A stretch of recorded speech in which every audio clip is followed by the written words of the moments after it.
Hello and welcome. ਸਤਿ ਸ਼੍ਰੀ ਅਕਾਲ ਜੀ। ਮੈਂ ਹਾਂ ਹਰਜੋਤ ਕੌਰ, ਤੁਹਾਡਾ ਸਾਰਿਆਂ ਦਾ ਸਵਾਗਤ ਕਰਦੀ ਹਾਂ ਜੀ ਤੁਹਾਡੇ ਆਪਣੇ ਮਨਪਸੰਦ ਇਮੀਗ੍ਰੇਸ਼ਨ ਸ਼ੋਅ ਡਾਰੀ ਵਿਦੇਸ਼ਾਂ ਨੂੰ। ਸੋ ਬਹੁਤ ਸਾਰੇ ਅਪਡੇਟਸ ਲੈ ਕੇ ਅਸੀਂ ਅੱਜ ਵੀ ਹਾਜ਼ਰ ਹੋਏ ਹਾਂ, ਕਿਉਂਕਿ ਆਸਟ੍ਰੇਲੀਆ ਦੀ ਰਿਫਿਊਜ਼ਲਸ ਭਾਵੇਂ ਪਹਿਲਾਂ ਆਈਆਂ ਸੀ ਤੇ ਹੁਣ ਕੁਝ ਚੇਂਜਸ ਜੀਟੀ ਨੂੰ ਲੈ ਕੇ ਕੁਝ ਨਵੀਆਂ ਚੇਂਜਸ ਨੇ। ਉਹ ਕੀ ਚੇਂਜਸ ਹੈ ਉਹਨਾਂ ਬਾਰੇ ਗੱਲ ਜ਼ਰੂਰ ਕਰਾਂਗੇ। ਕੈਨੇਡਾ ਦਾ ਕੀ ਫਿਊਚਰ ਦਿਖ ਰਿਹਾ ਹੈ ਕਮਿੰਗ ਇਨਟੇਕਸ ਦੇ ਵਿੱਚ, ਜ਼ਿਕਰ ਉਹਦਾ ਵੀ ਜ਼ਰੂਰ ਕਰਾਂਗੇ, ਕਿਉਂਕਿ ਸਾਡੇ ਕੋਲ ਢੇਰ ਸਾਰੇ ਸਵਾਲ ਸਟੂਡੈਂਟਸ ਆਏ ਹੋਏ ਨੇ। ਕੋਸ਼ਿਸ਼ ਕਰਾਂਗੇ ਸਾਰੇ ਸਵਾਲਾਂ ਨੂੰ ਸ਼ਾਮਿਲ ਕਰ ਸਕੀਏ।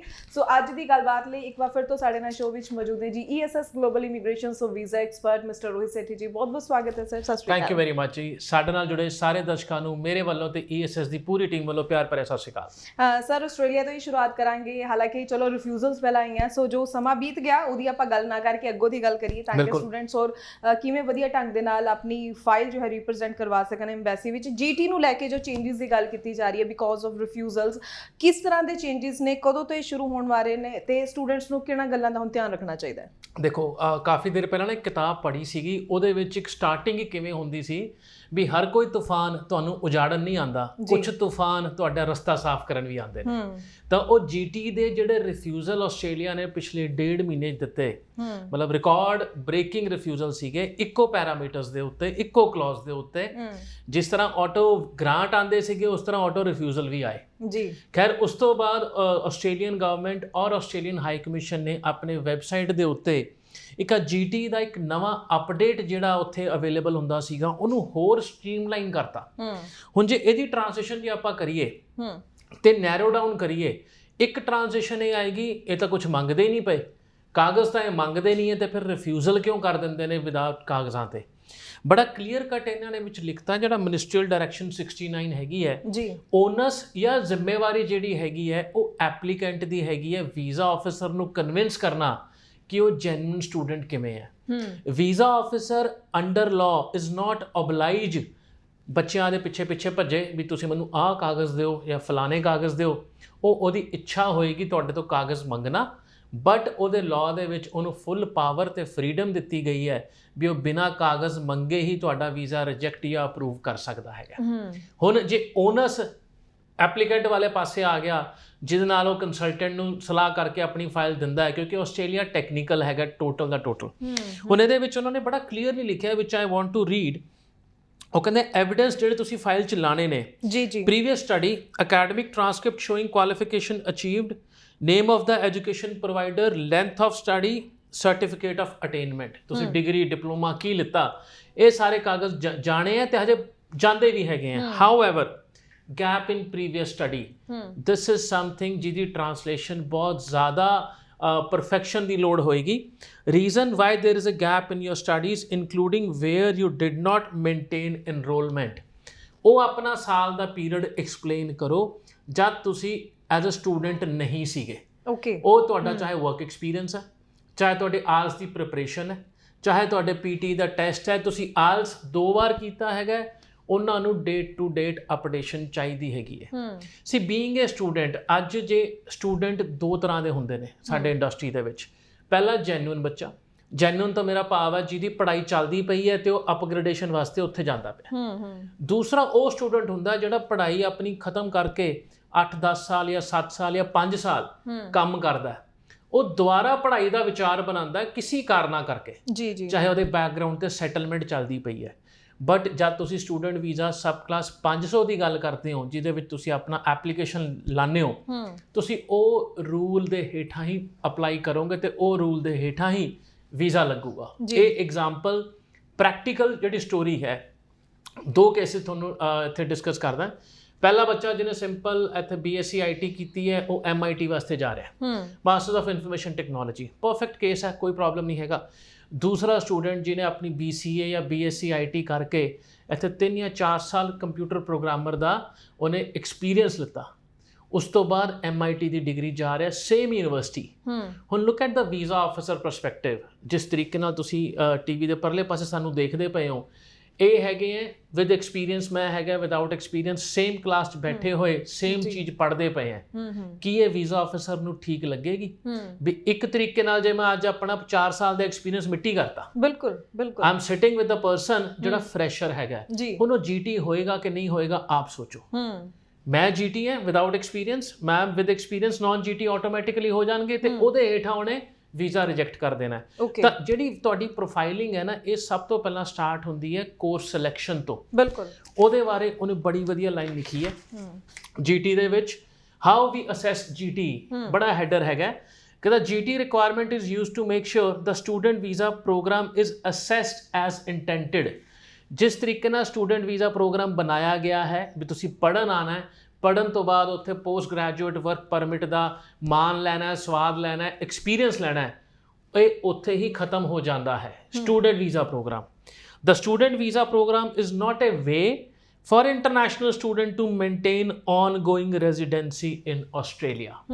ਜਿੱਥੇ ਉਹਨਾਂ ਨੇ ਤੁਹਾਡੀ ਐਪਲੀਕੇਸ਼ਨ ਦੇ ਵਿੱਚ ਕੁਝ ਵੀ ਟਵਿਸਟ ਐਂਡ ਟਰਨ ਦਿਖੇ ਤੇ ਉਹਨਾਂ ਨੇ ਇਹ ਕਹਿ ਕੇ ਰਿਫਿਊਜ਼ਲ ਕੀਤਾ ਵੀ ਹੈ ਤੇ ਕਰਨਗੇ ਵੀ, ਤੁਹਾਡੇ ਸੋਸ਼ੋ ਇਕਨੋਮਿਕ ਸਰਕਮਸਟੈਂਸਸ ਇੰਡੀਆ ਤੋਂ ਜ਼ਿਆਦਾ ਬਿਹਤਰ ਆਸਟ੍ਰੇਲੀਆ ਵਿੱਚ ਹੈ, ਤਾਂ ਤੁਹਾਡੇ ਕੋਲ ਵਾਪਸ ਆਉਣ ਦਾ ਕੋਈ ਕਾਰਨ ਨਹੀਂ ਹੈਗਾ, ਅਸੀਂ ਤੁਹਾਨੂੰ ਵੀਜ਼ਾ ਨਹੀਂ ਦੇ ਸਕਦੇ। That mean non GTE। ਹੁਣ ਬੰਦਾ ਕਹਿੰਦਾ ਮੈਂ ਕਾਗਜ਼ ਅਗੇਨ ਲਿਮਿਟਡ ਦਿੱਤੇ ਆ ਜਾਂ ਕਿੰਨੇ ਦੇ ਸਕਦਾ, ਉਹਨਾਂ ਦੀ ਕੋਈ ਲਿਮਿਟ ਨਹੀਂ ਹੈ। ਬਿਲਕੁਲ ਬਿਲਕੁਲ ਇੰਡੀਆ ਇੱਕ ਇਹੋ ਜਿਹਾ ਦੇਸ਼ ਹੈ, ਤੁਸੀਂ ਬੇਕਸੂਰ ਵੀ ਹੋ ਨਾ, ਫਿਰ ਵੀ ਤੁਹਾਨੂੰ ਆਪਣਾ ਜਿਹੜਾ ਉਹ ਹੈਗਾ ਬੇਕਸੂਰ ਜਿਹੜਾ ਉਹ ਕੰਡਕਟ ਹੈ ਉਹ ਸਾਬਤ ਕਰਨਾ ਪੈਂਦਾ, you have to prove it ji. ਉਸੇ ਤਰੀਕੇ ਨਾਲ ਤੁਸੀਂ GT ਹੋ, it is your responsibility to prove it. ਆਪਾਂ ਇਨਕਮ ਟੈਕਸ ਰਿਟਰਨਸ ਲੋੜ ਆਉਣ 'ਤੇ ਭਰਾਉਂਦੇ ਹਾਂ, ਲੋੜ ਹੁੰਦੀ ਹੈ ਕੋਈ ਲੋਨ ਲੈਣਾ ਜਾਂ ਬਾਹਰ ਦਾ ਪ੍ਰੋਗਰਾਮ ਬਣਦਾ ਪਿਆ ਉਸ ਟਾਈਮ ਤੇ। ਵੈਰਸ GT ਦਾ ਰਿਕੁਆਇਰਮੈਂਟ ਕੀ ਕਹਿੰਦਾ, ਜੇ ਤੁਹਾਡੀ ਆਮਦਨ ਕੰਸਿਸਟੈਂਟ ਹੈਗੀ ਹੈ, ਸਾਲ ਤੋਂ ਨਾ 2-3 ਸਾਲ ਤੁਸੀਂ ਆਮਦਨ ਦੇ ਕਾਗਜ਼ ਦਿਖਾਓਗੇ ਜੀ, 1 ਸਾਲ 'ਚ 3 ਰਿਟਰਨਾਂ ਭਰੀਆਂ ਨਹੀਂ ਹੋਣੀ ਚਾਹੀਦੀਆਂ। ਉਹ ਪਤਾ ਲੱਗ ਜਾਂਦਾ ਇੰਟੈਂਸ਼ਨਲੀ ਭਰੀਆਂ ਗਈਆਂ ਹੈਗੀਆਂ, ਬਟ ਹਰ ਸਾਲ ਤੁਸੀਂ ਆਪਣੀ ITR ਫਾਈਲ ਕਰਦੇ ਹੋ, ਫਰਗੈਟ ਦਾ ਫਿਗਰ ਛੱਡ ਦੋ, ਚਾਹੇ ਉਹ 2 ਲੱਖ ਹੈ ਜਾਂ 4 ਲੱਖ ਹੈ, ਉਹਦੀ ਗੱਲ ਨਹੀਂ ਹੁੰਦੀ ਪਈ, ਕੰਸਿਸਟੈਂਸੀ ਆਫ ਦਾ ਡਾਕੂਮੈਂਟੇਸ਼ਨ ਗੱਲ ਹੁੰਦੀ ਪਈ ਹੈ। ਮੈਂ ਹਮੇਸ਼ਾ ਇੱਕ ਚੀਜ਼ ਕਹਿੰਦਾ, ਜੇ ਕੋਈ ਆਉਂਦਾ ਨਾ ਟੂਰਿਸਟ ਵੀਜ਼ੇ ਵਾਸਤੇ ਪੁੱਛਣ ਲਈ, ਭਾਜੀ ਟੂਰਿਸਟ ਵੀਜ਼ਾ ਕਿੰਨਾ ਪੈਸਾ ਚਾਹੀਦਾ, ਮੈਂ ਕਿਹਾ ਇਟ ਇਜ਼ ਨਾਟ ਅਬਾਊਟ ਚਾਹੀਦਾ, ਤੁਹਾਡੇ ਕੋਲ ਹੈ ਕਿੰਨਾ ਚਾਹੀਦਾ। ਤਾਂ ਆਪਣੇ ਹਿੰਦੁਸਤਾਨ ਦੇ ਵਿੱਚ ਨੀਅਰ ਐਂਡ ਡੀਅਰ ਬਹੁਤ ਨੇ ਜੀ ਜੀ, ਆਪਾਂ ਮਤਲਬ ਆਵਾਜ਼ ਕੱਢਾਂਗੇ, ਬਹੁਤ ਸਾਰੇ ਬੰਦੇ 10-15 ਲੱਖ ਰੁਪਏ ਉਹ ਇਕੱਠਾ ਕਰ ਦੇਣਗੇ, ਬਟ ਕੀ ਉਹ ਐਕਚੁਅਲ ਦੇ ਵਿੱਚ ਮੇਰੀ ਐਪਲੀਕੇਸ਼ਨ ਦਾ ਟਰੂ ਰਿਫਲੈਕਸ਼ਨ ਹੋਏਗਾ? ਦਾ ਆਨਸਰ ਇਜ਼ ਨੋ। ਉਹ ਕਹਿੰਦੇ ਤੁਸੀਂ ਹਰ ਮਹੀਨੇ ਕਿੰਨਾ ਪੈਸਾ ਬਚਾਉਂਦੇ ਪਏ ਹੋ, ਚਾਹੇ 10,000 ਰੁਪਏ ਮਹੀਨਾ ਬਚਾਉਂਦੇ ਪਏ ਹੋ, ਪਰ ਉਹ 1 ਸਾਲ ਦਾ ਬਚ ਰਿਹਾ ਹੈ। ਦੈਟ ਇਜ਼ ਵੇਅਰ ਵੀਜ਼ਾ ਅਫਸਰ ਨੂੰ ਕੌਨਫੀਡੈਂਸ ਆਉਂਦਾ, ਇਹ ਬੰਦਾ ਸੇਵਿੰਗ ਕਰਕੇ ਆਪਣੇ ਜੈਨੂਇਨ ਪੈਸੇ ਦਿਖਾ ਕੇ ਟੂਰਿਜ਼ਮ ਪਰਪਸ ਵਾਸਤੇ ਜਾਣਾ ਚਾਹੁੰਦਾ ਹੈ। ਉਹੀ GT ਹੈ। GT ਨੂੰ ਸਮਝਣਾ ਕੋਈ ਰਾਕਟ ਸਾਇੰਸ ਨਹੀਂ ਹੈ, it's all about the documentation। ਉਹ ਡਾਕੂਮੈਂਟੇਸ਼ਨ ਆਪਣੀ ਫਾਈਲ ਦੇ ਵਿੱਚ ਪ੍ਰੋਵਾਈਡ ਕਰੋ ਜੋ ਤੁਹਾਨੂੰ GT ਦੇ ਵਿੱਚ ਅਸੈਸ ਕਰਨ ਦੇ ਵਿੱਚ ਵੀਜ਼ਾ ਆਫਿਸਰ ਦੀ ਹੈਲਪ ਕਰਨ, ਨਾ ਕਿ ਉਹ ਇਹ ਦਿਖਾਣ ਵੀ ਹਾਂਜੀ ਇਹ ਡਾਕੂਮੈਂਟੇਸ਼ਨ ਮੈਨੇਜਡ ਹੈ ਜਾਂ ਖੜੇ ਪੈਰ ਬਣਾਇਆ ਗਿਆ ਇਸੇ ਪਰਪਸ ਵਾਸਤੇ। ਸਿੱਖ ਸਟੂਡੈਂਟ ਵੀਜ਼ਾ ਫਾਈਲ 'ਚ ਹੁੰਦਾ ਕੀ ਹੈ, ਅਕੈਡਮਿਕ ਕੁਆਲੀਫਿਕੇਸ਼ਨ ਉਹ ਬੱਚੇ ਕੋਲ ਹੁੰਦੀ ਹੈ, IELTS PT ਉਹ ਬੱਚੇ ਕੋਲ ਹੁੰਦਾ ਹੈ, ITR ਜੋ ਬੱਚੇ ਕੋਲ ਮੈਨੇਜ ਕੀਤੀਆਂ ਜਾਂਦੀਆਂ ਜਾਂ ਖੜੇ ਪੈਰ ਕਰਾਈਆਂ ਜਾਂਦੀਆਂ। ਹੁਣ ਉਹਨੂੰ ਤੁਸੀਂ ਆਮਦਨ ਦਾ ਜ਼ਰੀਆ ਕੋਈ ਤਾਂ ਪਰਿਵਾਰ ਦਾ ਹੁੰਦਾ ਹੀ ਹੈ ਹਮੇਸ਼ਾ, ਹਰ ਇੱਕ ਪਰਿਵਾਰ ਦਾ, ਚਾਹੇ ਉਹ ਡੇਰੀ ਇਨਕਮ ਹੈ, ਚਾਹੇ ਖੇਤੀਬਾੜੀ ਹੈ, ਚਾਹੇ ਕਾਰੋਬਾਰ ਹੈ ਔਰ ਜੌਬਸ ਹੈ, ਹਰ ਇੱਕ ਪਰਿਵਾਰ 'ਚ ਇਨਕਮ ਆਂਦੀ ਹੈ। ਹੁਣ ਉਹ ਆਂਦੀ ਕਿਵੇਂ ਹੈ ਤੇ ਉਹਨੂੰ ਪੇਸ਼ ਕਿਵੇਂ ਕਰਨਾ ਹੈ, that is the only skill ਜਿੱਥੇ ਤੁਹਾਨੂੰ ਕੰਸਲਟੈਂਟ ਦੀ ਹੈਲਪ ਦੀ ਲੋੜ ਪੈਂਦੀ ਹੈ, apart from the basic criteria ਜਿਹੜਾ ਹਰ ਕੋਈ ਮੀਟ ਕਰ ਸਕਦਾ ਹੈਗਾ। ਤਾਂ Australia is back in the game after rejections. ਉਹਨਾਂ ਨੇ ਠੀਕ ਠਾਕ ਵੀਜ਼ਾ ਦੇਣੇ ਸ਼ੁਰੂ ਕੀਤੇ ਤੇ ਨਵਾਂ ਡਾਕੂਮੈਂਟ ਜਦ ਆਇਆ ਤੇ ਉਦੋਂ ਕੁਝ ਕਲੈਰਿਟੀ ਆਣੀ ਸ਼ੁਰੂ ਹੋ ਗਈ ਵੀ ਯੈਸ ਅਗਲੇ ਆਉਣ ਵਾਲਾ intake they are hoping to give good number of visas to the eligible profile ਜਿਹੜੀ ਹਰ ਪਾਸਿਓਂ GT ਹੋਣਗੀਆਂ। ਤਾਂ ਅਗੇਨ ਜੇ ਤੁਸੀਂ ਜਨਵਰੀ ਇਨਟੇਕ ਵਾਸਤੇ ਅਪਲਾਈ ਕਰਨਾ ਚਾਹੁੰਦੇ ਹੋ ਔਰ ਫੈਬਰੂਰੀ ਇਨਟੇਕ ਵਾਸਤੇ ਅਪਲਾਈ ਕਰਨਾ ਚਾਹੁੰਦੇ ਹੋ, ਰਾਦਰ ਸਿਰਫ 4-5 ਦਿਨ ਹੋਰ ਰਹਿ ਗਏ ਅਗਲੇ ਇਨਟੇਕ ਵਾਸਤੇ, otherwise it will go to July intake next year. Okay, ਤਾਂ ਆਸਟ੍ਰੇਲੀਆ ਨੂੰ ਸਮਝ ਕੇ ਅਪਲਾਈ ਕਰਨਾ, ਸਿਰਫ ਇੱਛਾ ਨਾਲ ਅਪਲਾਈ ਨਹੀਂ ਕਰਨਾ, ਮੈਂ ਅਪਲਾਈ ਕਰਨਾ ਚਾਹੁੰਦਾ ਤਾਂ ਆਸਟ੍ਰੇਲੀਆ ਅਪਲਾਈ ਕਰ। ਬਿਲਕੁਲ ਬਿਲਕੁਲ ਜੀ, ਬਿਲਕੁਲ। ਸੋ GT ਨੂੰ ਲੈ ਕੇ ਜੋ ਚੇਂਜਸ ਨੇ, ਇਹਨਾਂ ਅਪਡੇਟਸ ਨੂੰ ਲੈ ਕੇ ਤੁਹਾਡੇ ਮਨ 'ਚ ਵੀ ਕੋਈ ਸਵਾਲ ਵੀ ਅਗਰ ਆ ਰਿਹਾ ਤਾਂ ਜੋ ਨੰਬਰ ਡਿਸਪਲੇ ਹੋ ਰਿਹਾ ਸਕਰੀਨ ਦੇ ਉੱਪਰ, ਇਸ ਉੱਪਰ ਕਾਲ ਜ਼ਰੂਰ ਕਰੋ।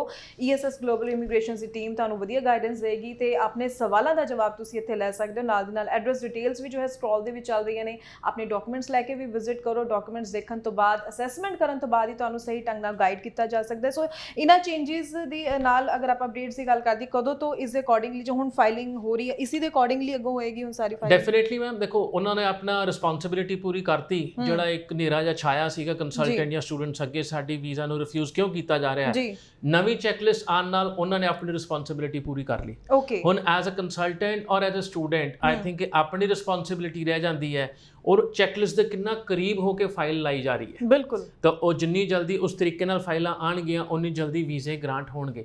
ਆਪਾਂ ਦੇਖਿਆ ਪਿਛਲੇ ਮਹੀਨੇ ਸ਼ਾਇਦ ਮਹੀਨੇ ਡੇਢ ਮਹੀਨੇ ਤੋਂ ਬਾਅਦ ਡਿਸੀਜਨ ਆਏ ਸੀਗੇ, ਬਟ ਲਾਸਟ 2 ਵੀਕਸ ਦੇ ਵਿੱਚ ਵਿਦਿਨ ਹਫਤਾ 10 ਦਿਨ ਦੇ ਨਾਲ ਆਪਣੇ ਅਪਰੂਵਲਸ ਆਣੇ ਸ਼ੁਰੂ ਹੋ ਗਏ ਆ ਆਸਟ੍ਰੇਲੀਆ ਦੇ। ਜੀ ਬਿਲਕੁਲ। ਵੈਸੇ ਵੀ ਅਸੀਂ ਸਾਰੇ ਜਾਣਦੇ ਹਾਂ ਕਿ ਆਸਟ੍ਰੇਲੀਆ ਦੀ ਫਾਈਲਿੰਗ ਡਿਫਰੈਂਟ ਮੰਨੀ ਜਾਂਦੀ ਹੈ। ਇਸ ਉੱਪਰ ਬਹੁਤ ਮਾਹਿਰ ਕੰਸਲਟੈਂਟ ਹੀ ਜੋ ਹੈ ਕਈ ਸਾਲਾਂ ਦਾ ਜਿਨ੍ਹਾਂ ਨੂੰ ਐਕਸਪੀਰੀਅੰਸ ਹੈ ਉਹੀ ਵਧੀਆ ਢੰਗ ਨਾਲ ਰਿਪਰੈਜ਼ੈਂਟ ਕਰਕੇ ਤੁਹਾਡੀ ਫਾਈਲ ਜੋ ਹੈ ਵੀਜ਼ਾ ਲੈ ਕੇ ਆ ਸਕਦੇ ਨੇ। ਕਿ ਚੰਗੇ ਕੰਸਲਟੈਂਟ ਦੀ ਚੋਣ ਜ਼ਰੂਰ ਕਰਿਆ ਕਰੋ। ਸਰ ਜਿਵੇਂ ਆਪਾਂ ਦੇਖਦੇ ਹਾਂ ਆਸਟ੍ਰੇਲੀਆ ਦੀ ਜਦ ਗੱਲ ਕਰੀਏ ਤਾਂ ਉਹਨਾਂ ਨੇ ਆਪਣਾ ਪਿਛਲਾ ਬੈਕਲੌਗ ਕਲੀਅਰ ਕਰ ਦਿੱਤਾ ਹੈ। ਹੁਣ ਜੋ ਨਵੀਂ ਐਡਮਿਸ਼ਨਸ ਨਵੇਂ ਇਨਟੇਕਸ ਲਈ ਹੋ ਰਹੀਆਂ ਨੇ ਉਸ ਦੇ ਵਿੱਚ 2021 +2 ਪਾਸ ਆਊਟ ਸਟੂਡੈਂਟਸ ਦਾ ਕੀ ਸਕੋਪ ਆਪਾਂ ਦੇਖਦੇ ਹਾਂ। ਕਿਆ ਸਿਰਫ ਹੁਣ ਜਿਹੜੇ ਫਰੈਸ਼ ਪ੍ਰੋਫਾਈਲਸ ਹੈ ਉਹਨਾਂ ਨੂੰ ਪ੍ਰਾਇੋਰਟੀ ਦਿੱਤੀ ਜਾਏਗੀ ਜਾਂ 2021 +2 ਪਾਸ ਆਊਟ ਸਟੂਡੈਂਟਸ ਦਾ ਵੀ ਹਲੇ ਚਾਂਸ ਹੈ? ਦੇਖੋ ਆਸਟ੍ਰੇਲੀਆ ਦਾ ਨਾ ਇੱਕ ਛੋਟੀ ਜਿਹੀ report I C I think 10 ਦਿਨ ਪਹਿਲਾਂ, ਜਿਹਦੇ ਵਿੱਚ ਉਹਨਾਂ ਨੇ ਕਲੀਅਰ ਕੱਟ ਇੰਡੀਕੇਸ਼ਨ ਦਿੱਤਾ ਸੀ 2020 ਤੇ 21 ਇਹੋ ਜਿਹੇ 2 ਸਾਲ ਸੀਗੇ ਜਿਸ ਵਿੱਚ ਉਹਨਾਂ ਦੀ ਅਨਇੰਪਲੋਇਮੈਂਟ ਸਭ ਤੋਂ ਜ਼ਿਆਦਾ ਥੱਲੇ ਸੀ, ਐਡਵਰਟੀਜ਼ਮੈਂਟ ਫॉर द ਜੌਬ ਸਭ ਤੋਂ ਜ਼ਿਆਦਾ ਉੱਤੇ ਸੀ, ਚਾਹੇ ਉਹਨੂੰ ਕੋਵਿਡ ਕਹਿ ਲਓ ਜਾਂ ਵਕਤ ਦੀ ਮਾਰ ਕਹਿ ਲਓ, ਕੋਈ ਵੀ ਸਿਚੁਏਸ਼ਨ ਕਹਿ ਲਓ। ਬਟ 2 ਸਾਲਾਂ ਦੇ ਵਿੱਚ ਆਸਟ੍ਰੇਲੀਆ ਨੇ ਸਕਿੱਲ ਨੂੰ ਬੜਾ ਸ਼ਾਰਟੇਜ ਕੀਤਾ, ਉਹਨਾਂ ਕੋਲ ਬੰਦੇ ਨਹੀਂ ਸੀਗੇ ਜੌਬਸ ਦੇ ਵਿੱਚ। ਇਹ ਰਿਪੋਰਟ ਜਿਹੜੀ ਹੁਣ ਆਈ ਹੈ ਉਹਦੇ ਵਿੱਚ ਕਲੀਅਰ ਕੱਟ ਇੰਡੀਕੇਸ਼ਨ ਹੈ ਵੀ ਆਸਟ੍ਰੇਲੀਆ ਨੂੰ ਬਹੁਤ ਲੋਕਾਂ ਦੀ ਲੋੜ ਹੈ। ਬਟ ਆਸਟ੍ਰੇਲੀਆ ਇੱਕ ਇਹੋ ਜਿਹਾ ਕੰਟਰੀ ਹੈ ਜਿਹੜਾ ਸਿਸਟਮਸ ਨਾਲ ਕੰਪਰੋਮਾਈਜ਼ ਨਹੀਂ ਕਰਦਾ। ਬਿਲਕੁਲ। ਸਿਸਟਮ ਦੇ ਵਿੱਚ GT ਸਭ ਤੋਂ ਵਧੀਆ ਕ੍ਰਾਈਟੇਰੀਆ ਉਹਨਾਂ ਨੇ ਬਣਾਇਆ ਹੋਇਆ ਹੈਗਾ, ਜਿਹਨੂੰ ਸ਼ਾਇਦ ਬਹੁਤ ਸਾਰੇ ਕੰਟਰੀਜ਼ ਫੋਲੋ ਵੀ ਕਰਦੇ ਨੇ ਸਾਇਲੈਂਟਲੀ ਉਸ ਚੀਜ਼ ਨੂੰ ਸਿੱਖਣ ਵਾਸਤੇ। ਬਾਵਜੂਦ ਆਸਟ੍ਰੇਲੀਆ 'ਚ ਬੰਦਿਆਂ ਦੀ ਲੋੜ ਹੈ, ਉਹਨਾਂ ਨੇ ਬੜਾ ਕਲੀਅਰ ਕੱਟ ਇੰਡੀਕੇਸ਼ਨ ਲਾਤਾ 2021 12ਵੀਂ ਪਾਸ ਆਊਟ ਹੋ ਤੁਸੀਂ ਆਟੋਮੈਟਿਕਲੀ ਨਾਨ GT ਬਣ ਜਾਂਦੇ ਹੋ ਜੇ ਤੁਸੀਂ ਉਸ ਤੋਂ ਬਾਅਦ ਕੁਝ ਕੀਤਾ ਨਹੀਂ ਹੈ। ਹਾਊਐਵਰ ਜੇ ਤੁਸੀਂ ਉਸ ਤੋਂ ਬਾਅਦ ਫਸਟ ਈਅਰ 'ਚ ਐਡਮਿਸ਼ਨ ਲਿੱਤਾ, ਤੁਹਾਡੇ ਕੋਲ ਪਰਸੈਂਟੇਜ ਹੈ, ਤੁਹਾਡੀ ਪੜ੍ਹਾਈ ਜਾਰੀ ਹੈ ਇੱਥੇ, ਉਹ ਡਾਕੂਮੈਂਟੇਸ਼ਨ ਜ਼ਰੂਰ ਦਿਖਾਓ। ਹੁਣ ਉੱਥੇ ਕਈ ਲੋਕਾਂ ਦੇ ਵਹਿਮ ਆ ਜਾਂਦੇ ਆ ਭਾਜੀ ਜੇ ਅਸੀਂ ਉਹ ਦਿਖਾਤਾ ਉਹ ਇਹ ਨਾ ਕਹਿਣ ਤੁਸੀਂ ਵਿੱਚ ਛੱਡ ਕੇ ਜਾਂਦੇ ਪਏ ਹੋ।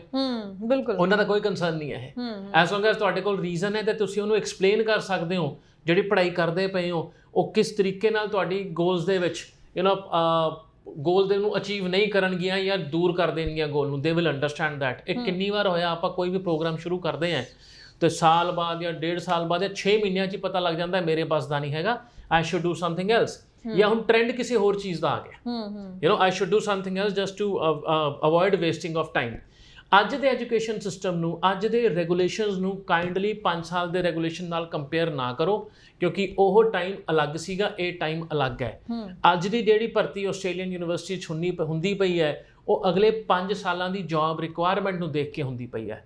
ਜਿਹੜੇ ਪਿਛਲੇ 5 ਸਾਲਾਂ ਨੂੰ ਦੇਖ ਕੇ ਨਹੀਂ ਹੁੰਦੀ ਪਈ, ਅਗਲੇ 5 ਸਾਲਾਂ ਦੀ ਜੌਬ ਰਿਕੁਆਇਰਮੈਂਟ ਨੂੰ ਦੇਖ ਕੇ ਉਹ ਅੱਜ ਆਪਣੀ ਸਟੂਡੈਂਟ ਵੀਜ਼ਾ ਪ੍ਰੋਗਰਾਮ ਨੂੰ ਫਰੇਮ ਕਰਦੇ ਪਏ ਨੇ ਜਾਂ ਪ੍ਰਮੋਟ ਕਰਦੇ ਪਏ ਨੇ। ਇਹ ਮੈਂ ਦੇਖਣਾ ਜ਼ਿੰਦਗੀ ਅੱਗੇ ਹੈ ਕਿ ਪਿੱਛੇ ਹੈ। ਬਹੁਤ ਸਾਰੀ ਵਾਰੀ ਬੱਚਾ ਆਉਂਦਾ ਜੀ ਸਾਡੇ ਤੋਂ ਰਿਸ਼ਤੇਦਾਰਾਂ ਨੇ 10 ਸਾਲ ਪਹਿਲਾਂ ਗਏ ਸੀ, ਉਹ ਹੋ ਗਿਆ, ਉਹ 10 ਸਾਲ ਪਹਿਲਾਂ ਸੀਗਾ, ਉਦੋਂ ਸ਼ਾਇਦ ਡਾਲਰ ਰੇਟ ਵੀ 40-45 ਰੁਪਏ ਹੋਣਾ, ਡਾਲਰ ਰੇਟ ਵੀ 60 ਰੁਪਏ ਹੈ। ਕੰਪੇਅਰ ਐਗਸ ਵਿਦ ਐਗਸ ਔਰ ਐਪਲਸ ਵਿਦ ਐਪਲ, ਦੋਨਾਂ ਨੂੰ ਅਲੱਗ-ਅਲੱਗ ਕੰਪੇਅਰ ਵਿੱਚ ਇੱਕ ਦੂਜੇ ਨਾਲ ਕੰਪੇਅਰ ਕਰੋਗੇ ਕਿਤੇ ਨਹੀਂ ਐਂਡ ਅਪ ਹੋਏਗਾ। ਤਾਂ ਪਾਲਿਸੀਜ਼ ਨੂੰ ਸਮਝ ਕੇ ਅਪਲਾਈ ਕਰੋ। 2021 is totally out of Australian universities, dead end ਹੈ। ਡਿਪਲੋਮਿਆਂ 'ਚ ਸ਼ਾਇਦ ਐਡਮਿਸ਼ਨ ਮਿਲ ਵੀ ਜਾਵੇ ਪਰ ਉਹ ਐਡਮਿਸ਼ਨ ਸਿਰਫ ਇੱਕ ਪੜਾਸ ਕੱਢਣ ਵਾਲੀ ਹੋਏਗੀ, ਸ਼ਾਇਦ 50 'ਚੋਂ ਇੱਕ ਵੀਜ਼ਾ ਆਏਗਾ ਤੇ ਬਾਕੀ 49 ਰਿਫਿਊਜ਼ ਹੋਣਗੇ ਤੇ ਉਹ ਰਿਫਿਊਜ਼ਲ ਤੁਹਾਡੀ ਪ੍ਰੋਫਾਈਲ ਨੂੰ ਖਰਾਬ ਕਰ ਦੇਣਗੇ ਅਗਲੇ ਆਉਣ ਵਾਲੇ 1-2 ਸਾਲਾਂ ਵਾਸਤੇ ਐਟਲੀਸਟ। ਜੀ ਬਿਲਕੁਲ ਸਹੀ ਗੱਲ ਤੁਸੀਂ ਕਹੀ ਹੈ। ਸੋ ਓਵਰਆਲ ਆਪਾਂ ਕੁੱਲ ਮਿਲਾ ਕੇ ਕਹੀਏ ਕਿ ਜੋ 2021 ਪਾਸ ਆਊਟ ਸਟੂਡੈਂਟ ਨੇ +2 ਵਾਲਿਆਂ ਦੀ ਆਪਾਂ ਗੱਲ ਕਰਦੇ ਆ ਉਹਨਾਂ ਲਈ ਹਲੇ ਲਾਸਟ ਚਾਂਸ ਹੈ ਅਪਲਾਈ ਕਰਨ ਲਈ ਕਿ ਫਰੈਸ਼ ਪ੍ਰੋਫਾਈਲਸ ਵਾਲੇ ਹੀ ਅੱਗੇ ਵਧਣ? ਸਿਰਫ ਫਰੈਸ਼ ਪ੍ਰੋਫਾਈਲਸ 2022 ਪਾਸ ਆਊਟ ਜਿਹਨੇ 12ਵੀਂ ਕੀਤੀ ਹੈ ਉਹੀ ਆਸਟ੍ਰੇਲੀਆ ਅਗਲੇ ਸਾਲ ਜੁਲਾਈ ਤੱਕ ਅਪਲਾਈ ਕਰ ਸਕਦਾ with the proper proof. 2021 gone history. Okay ਜੀ ਬਿਲਕੁਲ। ਸੋ ਤੁਸੀਂ ਇਹਨਾਂ ਚੀਜ਼ਾਂ ਦਾ ਜ਼ਰੂਰ ਧਿਆਨ ਰੱਖੋ। ਦੇਖੋ ਗੱਲ ਉਹੀ ਆ ਜਾਂਦੀ ਹੈ ਜੇਕਰ ਤੁਹਾਨੂੰ ਪ੍ਰੋਪਰ ਗਾਈਡਲਾਈਨਸ ਦਾ ਪਤਾ ਹੈ, ਤੁਸੀਂ ਜਾਣਦੇ ਹੋ ਕਿ ਤੁਸੀਂ ਐਲੀਜੀਬਲ ਹੋ ਕਿ ਨਹੀਂ ਹੋ, ਸਹੀ ਰਸਤੇ ਤੁਰ ਤਾਂ ਹੀ ਚੱਲੋਗੇ ਤੇ ਤੁਸੀਂ ਵੀਜ਼ਾ ਲੈ ਕੇ ਆ ਸਕੋਗੇ।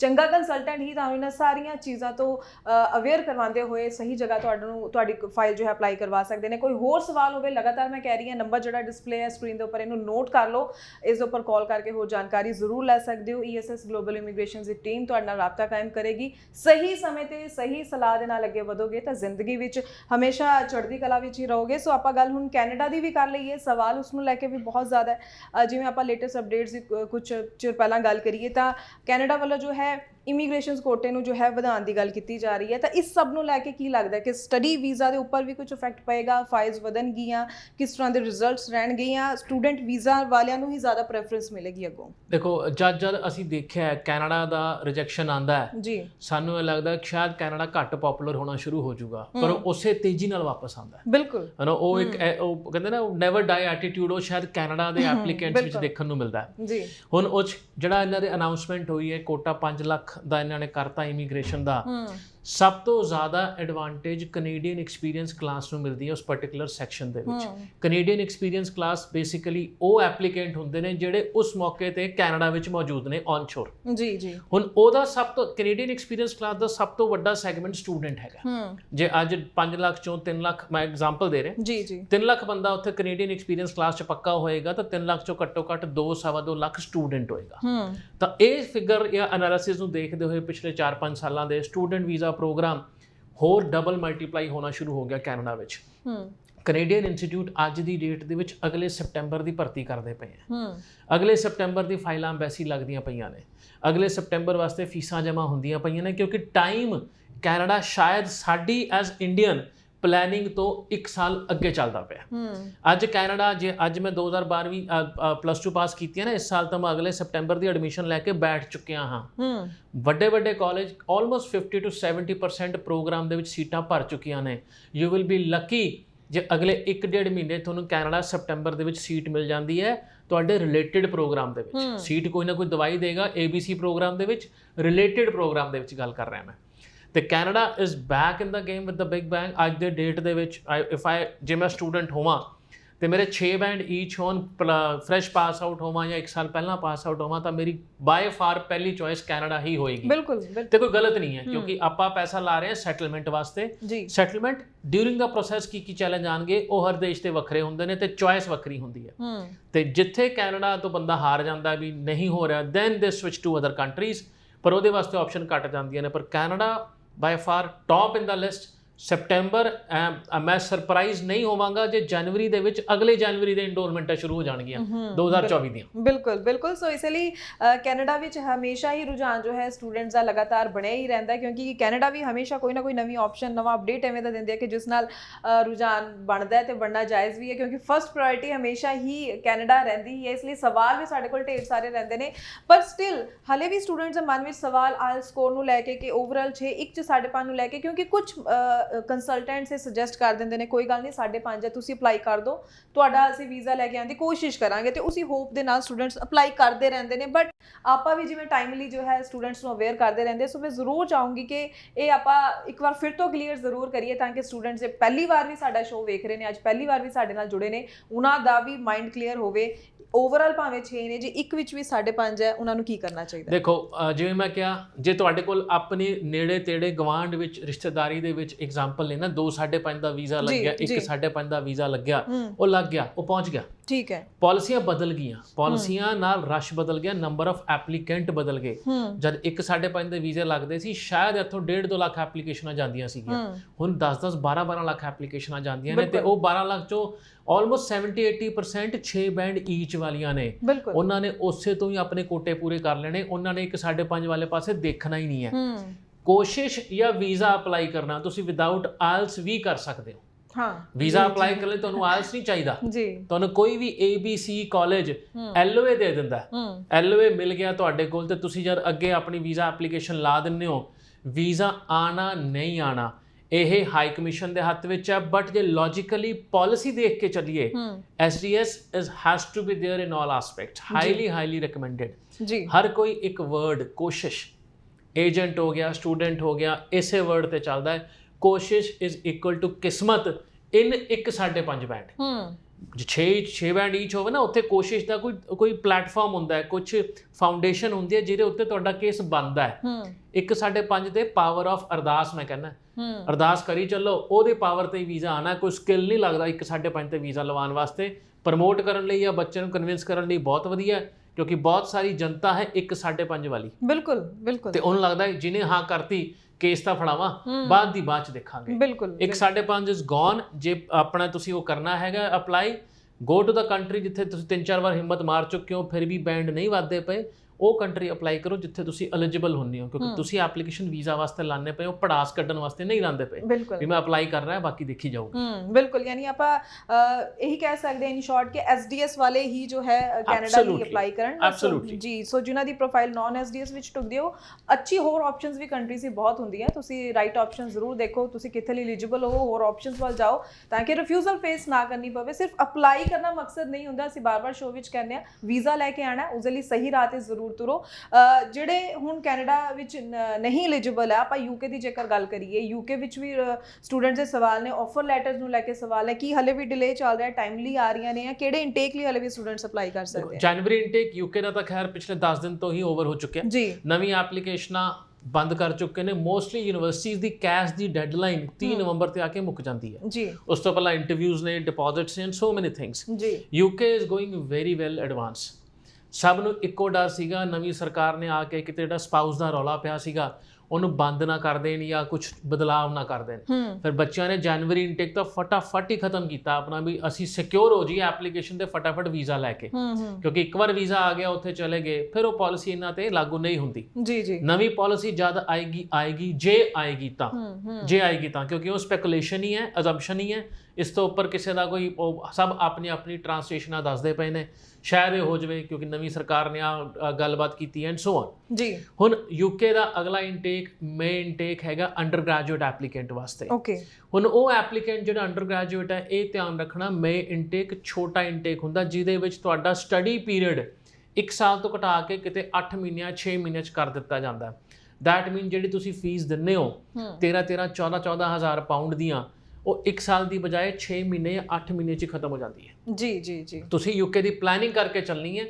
ਨਹੀਂ ਮੈਨੂੰ ਠੀਕ ਲੱਗਦਾ ਫਾਈਨੈਂਸ਼ੀਅਲੀ ਤਾਂ ਸਪਟੈਂਬਰ ਅਪਲਾਈ ਕਰੋ, ਜਨਵਰੀ ਨੂੰ ਭੁੱਲ ਜਾਓ ਨਾ ਉਹਦੇ ਪਿੱਛੇ ਜਾਓ ਹਜੇ, ਕਿਉਂਕਿ ਉਹ ਓਵਰ ਹੋ ਚੁੱਕਿਆ ਪੂਰੇ ਦਾ ਪੂਰਾ। ਬਿਲਕੁਲ। ਸੋ ਉਮੀਦ ਕਰਦੇ ਹਾਂ ਕਿ ਜੋ ਵੀ ਆਪਾਂ ਆਸਟ੍ਰੇਲੀਆ, ਕੈਨੇਡਾ ਔਰ ਯੂਕੇ ਬਾਰੇ ਗੱਲ ਕੀਤੀ ਹੈ, ਸਾਰੀ ਜਾਣਕਾਰੀ ਦਾ ਤੁਸੀਂ ਵੱਧ ਤੋਂ ਵੱਧ ਫਾਇਦਾ ਜ਼ਰੂਰ ਚੁੱਕੋਗੇ। ਸਕਰੀਨ ਤੇ ਜੋ ਨੰਬਰ ਹੈ ਇਸ ਦੇ ਉੱਪਰ ਕਾਲ ਕਰਕੇ ਹੋਰ ਵੀ ਕੋਈ ਤੁਹਾਡਾ ਸਵਾਲ ਹੈ ਉਸਦਾ ਜਵਾਬ ਜ਼ਰੂਰ ਲੈ ਸਕਦੇ ਹੋ। ਤੇ ਤੁਹਾਡਾ ਬਹੁਤ ਬਹੁਤ ਧੰਨਵਾਦ ਸਰ। ਥੈਂਕ ਯੂ ਜੀ, ਥੈਂਕ ਯੂ। ਅਪਡੇਟਸ ਔਰ ਜਾਣਕਾਰੀ ਸਾਡੇ ਦਰਸ਼ਕਾਂ ਨਾਲ ਸਾਂਝੀ ਕੀਤੀ। ਇਸ ਦੇ ਨਾਲ ਹੀ ਮੈਨੂੰ ਯਾਨੀ ਕਿ ਹਰਜੋਤ ਕੌਰ ਨੂੰ ਵੀ ਦਿਓ ਜੀ ਇਜਾਜ਼ਤ। ਧੰਨਵਾਦ।